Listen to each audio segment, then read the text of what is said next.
Triprayar ജംഗ്ഷനിലും poly ജംഗ്ഷനിലുമായി മണിക്കൂറുകളോളം ഉണ്ടാകുന്ന ഗതാഗതക്കുരുക്കിന് അടിയന്തരമായി പരിഹാരം കാണണമെന്നാവശ്യപ്പെട്ട് കോൺഗ്രസ് നാട്ടിക ബ്ലോക്ക് കമ്മിറ്റി നാട്ടിക സെന്ററിൽ പ്രതിഷേധ മാർച്ചും ധർണയും നടത്തി. DCC vice president CO Jacob ഉദ്ഘാടനം ചെയ്തു. അങ്ങനെ ഒരു പ്ലാനിംഗ് ഇല്ലാതെ, ഒരു കൃത്യതയില്ലാതെ ഈ സംസ്ഥാനത്തെ ഗതാഗത സൗകര്യം ഇല്ലാതാക്കിയ പിണറായി ഗവൺമെന്റ്, ആ പിണറായി ഗവൺമെന്റിൽ പൊതുമരാമത്ത് മന്ത്രിയായി പ്രഖ്യാപിക്കുന്ന റിയാസ് രാജിവെക്കണം എന്നാണ് കോൺഗ്രസ് പ്രവർത്തകർ പറയാനുള്ളത്.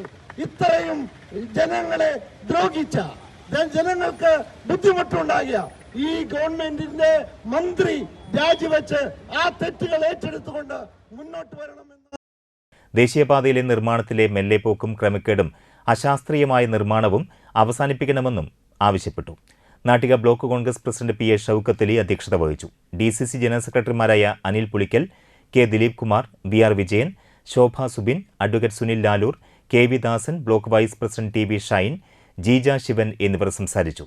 മണ്ഡലം പ്രസിഡന്റുമാരായ PM Siddique, PS Zulfikar, Santhosh, CK ചന്ദ്രൻ, KB രാജീവൻ എന്നിവർ നേതൃത്വം നൽകി. ഗതാഗതക്കുരുക്ക് എന്ന് എല്ലാവരും ഇവിടെ പ്രതിപാദിച്ചു. നമുക്ക് നോക്കിയാൽ കാണാൻ കഴിയുന്നത് വിവിധ ഇടങ്ങളെ കുറിച്ച് പറഞ്ഞു.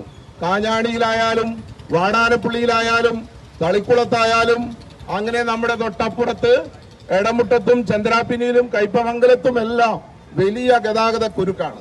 നമ്മുടെ തൃപ്രയാറിൽ ഒരു വാഹനം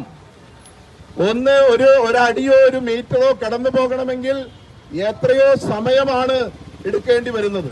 തൃപ്രയാർ സെന്ററിന് കിഴക്ക് ഭാഗത്തുള്ള പോളി ജംഗ്ഷനിൽ 4 ഭാഗത്തു നിന്നും വാഹനം ഒരുപോലെ വന്ന് മണിക്കൂറുകളോളം വലിയ ട്രാഫിക് ജാം ഉണ്ടാവുകയാണ്.